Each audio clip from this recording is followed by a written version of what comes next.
Hi everyone, my name is Danson Mwasi from Aga Khan University, and I'm presenting a lesson on pollination, class 6.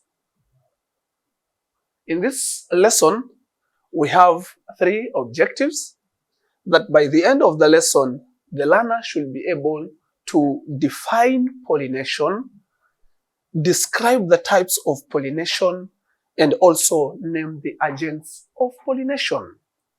So we ask ourselves, what is pollination?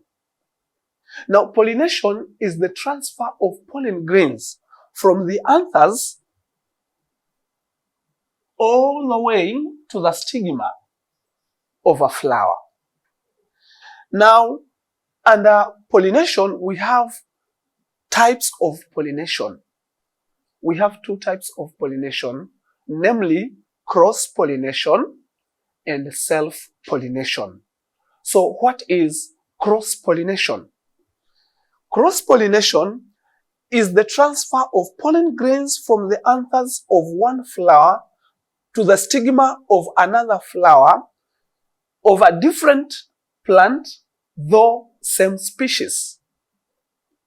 And self-pollination is the transfer of pollen grains from the anthers to the stigma of the same flower.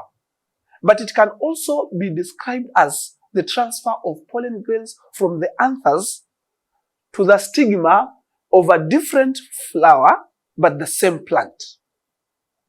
Now, this movement of pollen grains from the anthers to the stigma cannot just happen on their own.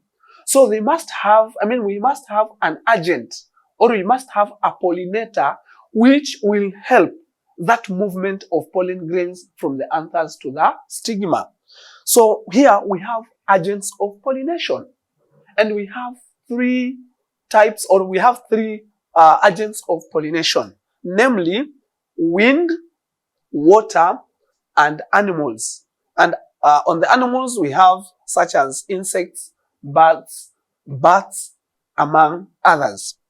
Now that we have talked about that movement of pollen grains from the anthers to the stigma, I want us to watch a clip where we can be able to see the movement of the pollen grains. Now look at this. The pollen grains will be moving. You see, these are the pollen grains which are moving on and on and on, and they stick to the stigma. And that is pollination. Now, I've taken you through the definition. We have also talked about the types, and we have also learned about the agents. Now, I want to give you an activity so that you can be able to answer some questions. And we are going to do that by using a Google form. Now, look at this link. We are going to use this link so that we can submit our answers. Copy this link, please, because this link will give you the questions. So I hope you have copied. Now let me just click and we see what happens. Now the link has opened.